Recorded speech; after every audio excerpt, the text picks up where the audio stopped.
الحمد لله رب العالمين والصلاة والسلام على سيد الأنبياء والمرسلين نبينا محمد وعلى آله وأصحابه أجمعين أما بعد أعوذ بالله السميع العليم من الشيطان الرجيم بسم الله الرحمن الرحيم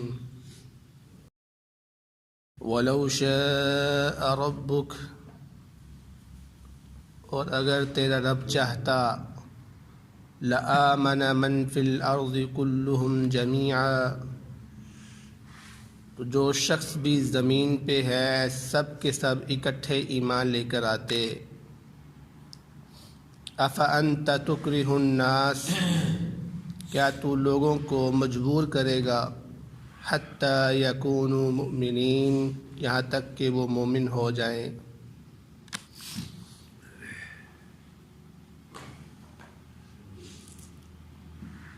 سورۃ یونس کی آیت نمبر 93 آپ کے سامنے تلاوت کی گئی ہے۔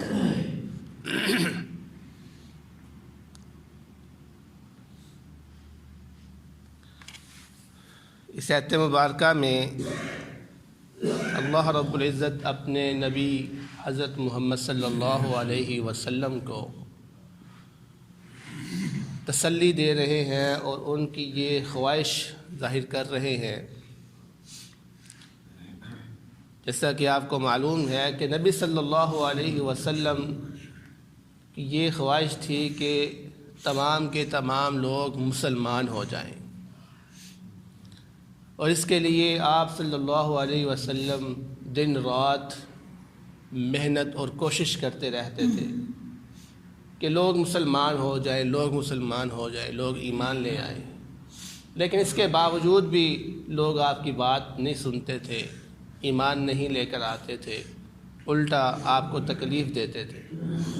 تو نبی صلی اللہ علیہ وسلم کو اس چیز پر بڑا دکھ ہوتا تھا، اور وہ دل ہی دل میں یہ سوچتے تھے کہ شاید مجھ میں کمی ہے، میں اپنی ذمہ داری کو نہیں نبھا سکا۔ تو اللہ رب العزت نے اپنے نبی حضرت محمد صلی اللہ علیہ وسلم کو تسلی دینے کے لیے یہ قرآن پاک کی آیت نازل فرمائی اور فرمایا وَلَوْ شَاءَ رَبُّكَ، اگر تیرا رب چاہتا لَآمَنَ مَنْ فِي الْأَرْضِ كُلُّهُمْ جَمِيعًا، تمام کی تمام مخلوق اسلام لے آتی، مسلمان ہوتی، لیکن تیرے رب کا قانون ہے کہ ان لوگوں میں سے جو چاہتا ہے میں اسی کو ہدایت دیتا ہوں، جو ہدایت کی طرف آتا ہے، ہدایت کا متلاشی ہے، ہدایت طلب کرتا ہے، میں صرف اسی کو ہدایت دیتا ہوں، اور جو ہدایت نہیں طلب کرتا میں اس کو ہدایت نہیں دیتا۔ نمبر 2 پر، اگر میرا مقصد اس مخلوق کو پیدا کرنے کے ساتھ صرف یہی ہوتا کہ ساری میری عبادت کرتے، یہ سارے جتنے بھی انسان ہیں، جتنے بھی جن ہیں، اگر میں نے صرف ان سے عبادت ہی کروانی تھی تو عبادت کے لیے تو میں نے پہلے ہی فرشتوں کو پیدا کیا ہوا تھا، مجھے کیا ضرورت تھی ان کو پیدا کرنے کی۔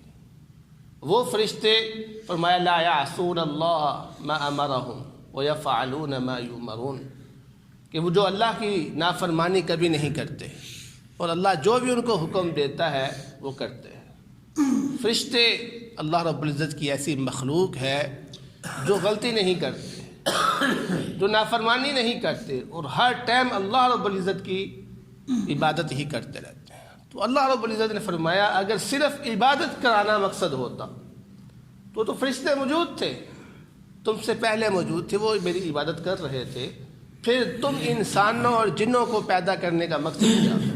کوئی مقصد نہیں۔ تو اصل میں انسانوں کو پیدا کرنے کا اور جنوں کو پیدا کرنے کا مقصد اللہ رب العزت نے بیان کیا کہ خلق الموت والحیات لیبلوکم ایکم احسن عملا، تاکہ وہ تمہاری آزمائش کرے کہ تم میں سے کون ہے زیادہ اچھے عمل کرنے میں۔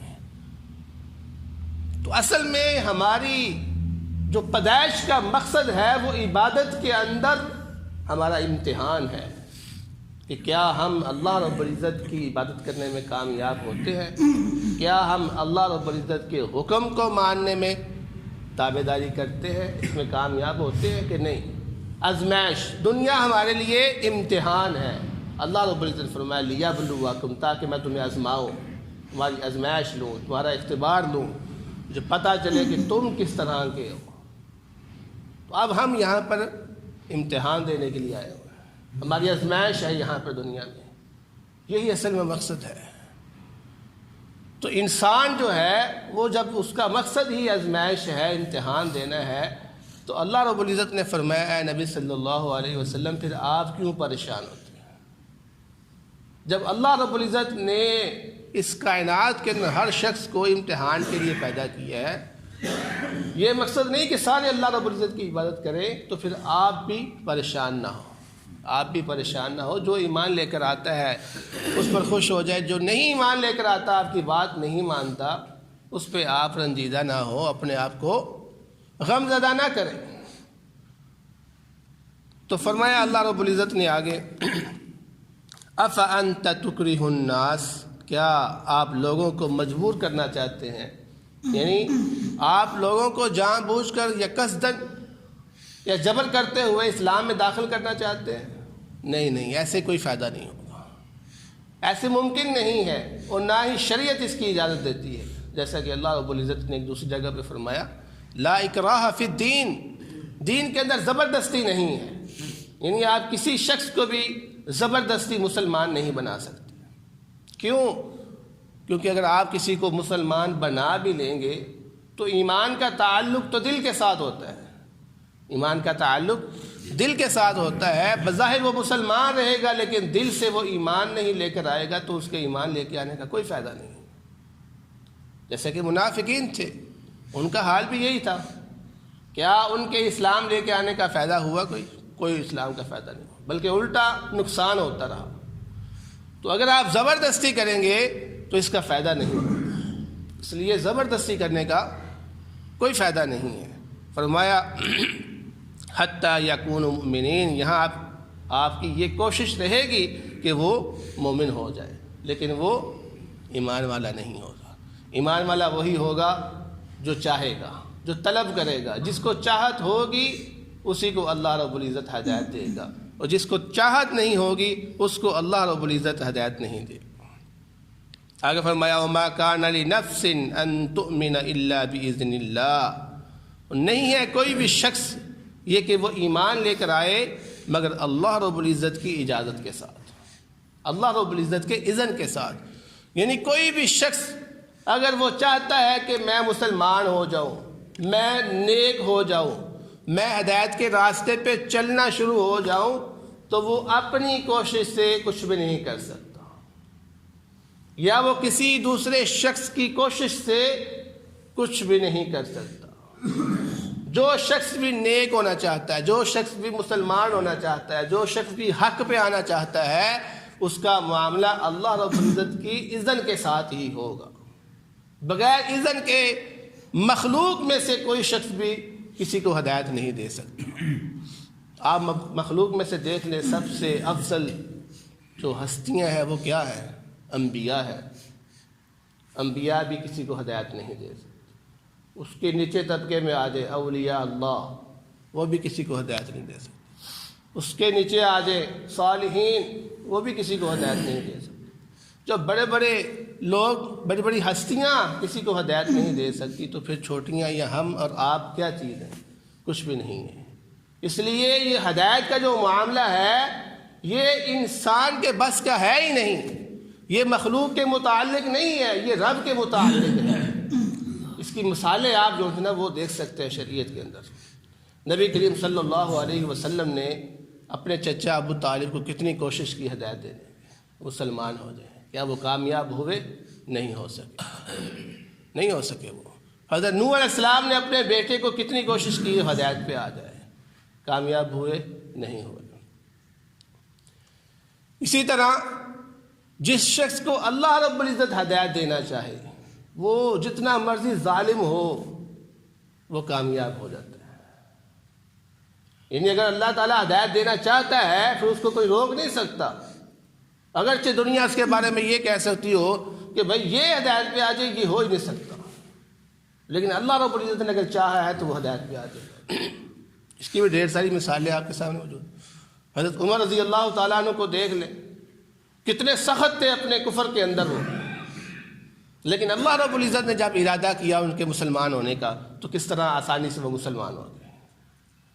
ابو جہل جو اسلام کا سب سے بڑا دشمن تھا، اس کے بیٹے حضرت اکرمہ رضی اللہ تعالیٰ عنہ مسلمان ہو گئے، اللہ رب العزت نے چاہا۔ فرعون جو اپنے آپ کو بادشاہ اور اپنے آپ کو رب کہتا تھا، اللہ نے اس کی بیوی کو مسلمان کر دیا، حضرت آسیہ رضی اللہ تعالیٰ عنہ۔ کتنی مثالیں ہیں ڈھیر ساری۔ یعنی وہی ہوتا ہے جو اللہ رب العزت چاہتا ہے، جو اللہ نہیں چاہتا وہ نہیں ہو سکتا۔ ہدایت کا معاملہ خاص طر اللہ رب العزت کے پاس ہے، ہدایت اللہ رب العزت دیتا ہے۔ ہاں ہم لوگ یا انبیاء یا صالحین وہ آپ کو راستہ دکھائیں گے، لوگوں کو، وہ لوگوں کو راستہ دکھا سکتے ہیں، وہ لوگوں کی رہنمائی کر سکتے ہیں، بھئی یہ حق ہے اس طرف آ جاؤ، لیکن ہدایت اللہ نہیں دینی، ہدایت اللہ نے دینی ہے، انبیاء نے رہنمائی کرنی ہے، راستہ دکھانا ہے، ہم لوگوں نے راستہ دکھانا ہے، رہنمائی کرنی ہے، لیکن ہدایت نہیں دے سکتے۔ یہی اللہ رب العزت یہاں پر بیان فرما رہے ہیں۔ وہ آگے فرمایا وَيَجْعَلُ الرِّجْسَ عَلَى الَّذِينَ لَا يَعْقِلُونَ، اور وہ ڈال دیتا ہے نجاست کو ان لوگوں پر جو عقل نہیں رکھتے۔ نجاست سے مراد شرک، الرجس مراد یہ ہے شرک، اور وہ شرک میں ان لوگوں کو ڈالتا ہے جو عقل سے کام نہیں لیتے۔ اب اللہ رب العزت نے انسان کو عقل دی ہوئی ہے، اگر وہ دین کو سمجھنے میں یہ کہتا ہے کہ بھئی میں کہاں سمجھ سکتا ہوں، میں نے اپنی عقل نہیں استعمال کرنی دین کو اختیار کرنے میں، تو اللہ رب العزت یہاں پر فرمانے ہیں کہ میں نجاست میں ڈالتا ہی، شرک میں ڈالتا ہی ان لوگوں کو ہوں کہ جو عقل استعمال نہیں کرتے۔ اور ہم لوگ کیا کہتے ہیں کہ ہم دین کے اندر اپنی عقل کیسے استعمال کر سکتے ہیں، ہمیں تو سمجھ ہی نہیں آتا، تو پھر ہم کیا کرتے ہیں، جو بزرگوں نے کہا وہی مان لیا، جو فلانے نے کہا وہی ہم نے مان لیا، بس جی اس نے جو کہہ دیا ہم نے وہی مانتے جانا ہے، ہم نے اپنی عقل استعمال نہیں کرنی۔ حالانکہ اللہ رب العزت نے آپ کو عقل کس لیے دی ہوئی ہے؟ دین کو سمجھنے کے لیے ہی تو آپ کو عقل دی ہوئی ہے، دنیا داری کے لیے نہیں دی ہوئی کہ جاؤ دنیا میں جا کر کاروبار کر کے مجھے دکھاؤ کہ کون زیادہ اچھا کاروبار کرتا ہے۔ نہیں نہیں نہیں، فرمایا لیبلوکم ایکم احسن عملا، عمل کرنے کے لیے تمہیں عقل دی ہے تاکہ دیکھے کون زیادہ اچھا عمل کرتا ہے، کون زیادہ دین کو سمجھ کر عمل کرتا ہے، یہ مقصد ہے یہاں۔ تو عقل کو استعمال کریں، یہ ہرگز مطلب نہیں ہے کہ ہم دین میں اپنی عقل استعمال نہیں کر سکتے، بھئی ہماری عقل ہے ہی نہیں، اس کی کیا بول، نہیں نہیں نہیں، آپ کو اللہ تعالیٰ نے اگر پیدا کیا ہے تو اس کا مطلب یہ ہے کہ آپ کی عقل اس قابل ہے کہ آپ دین کو سمجھ سکیں۔ اگر آپ کو دین سمجھ نہ آنا ہوتا تو اللہ رب العزت نے یہ جانور بھی پیدا کیے ہوئے، یہ جانور پیدا کیے ہوئے، ان کے پاس اتنی عقل ہے صرف کہ اپنا وہ کھانا پینا کر سکتے ہیں، ان کو یہ پتہ کہ ہم نے کھانا ہے، ہم نے پینا ہے، مخصوص کام کے لیے عقل ہے۔ پھر اللہ تعالیٰ ہمیں بھی مخصوص کام کے لیے عقل دیتا، صرف کاروبار کے لیے کہ بھی کھا پی لو بس، لیکن کیا ہمارے پاس صرف ان حیوانوں کی طرح عقل ہے؟ نہیں نہیں، اللہ تعالیٰ نے بڑی عظیم ہمیں عقل دی ہوئی ہے، ماشاءاللہ، بڑے بڑے کارنامے ہم کرتے ہیں۔ اس کا مطلب کیا ہے کہ یہ عقل اللہ رب العزت نے جو دی ہے اس کا مقصد ہے، اور اللہ رب العزت نے بتا دیا ہوا ہے کہ اس دنیا میں تمہیں بھیجنے کا مقصد کیا ہے، تاکہ تم اچھا عمل کرو۔ تو اچھا عمل کیسے کر سکتا ہے انسان؟ دین کے اندر غور و فکر کرنے میں۔ جیسے آپ کہتے ہیں نا اچھا کاروبار کرو، تو کاروبار کے لیے کیا چاہیے ہوتا ہے جی؟ ذہین ہونا چاہیے، اچھی عقل ہونی چاہیے تاکہ وہ اچھا کاروبار کر سکے، کامیاب ہو سکے۔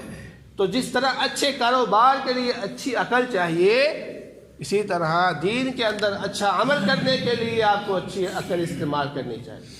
تو جو رب نے آپ کو دی ہوئی ہے اس کا کوئی انکار نہیں کر سکتا، اس لیے اپنی عقل کو استعمال کریں، کسی کے بل بوتے پہ مت بیٹھے رہیں کہ فلانے نے کہہ دیا بس میں نے اسی طرح کرنا ہے۔ یہ اللہ رب العزت نے مخصوص لوگوں کو علم دیا، اس کے بعد اللہ رب العزت نے علم اٹھا لیا ہے، اب انہوں نے جو کہہ دیا ہم نے وہی کرتے جانا ہے۔ نہیں نہیں نہیں، اللہ رب العزت نے اس کا انکار کیا ہے، ایسی بات بالکل بھی نہیں ہے۔ اس لیے دین کو سمجھنے میں اپنی عقل استعمال کریں کہ اللہ رب العزت کیا کہہ رہے ہیں، غور و فکر کریں اس کے اندر، قرآن کو غور سے پڑھیں، حدیث کو غور سے پڑھیں۔ جو اللہ رب العزت نے اس میں بیان کیا ہے اسی پہ عمل کریں. دعا ہے اللہ رب العزت سے جو سنا ہے اس پر عمل کرنے کی توفیق عطا فرمائے. بہترین صدقہ جاریہ حاصل کرنے کے لیے اس ویڈیو کو لائک، کمنٹ اور شیئر کرنا مت بھولیں.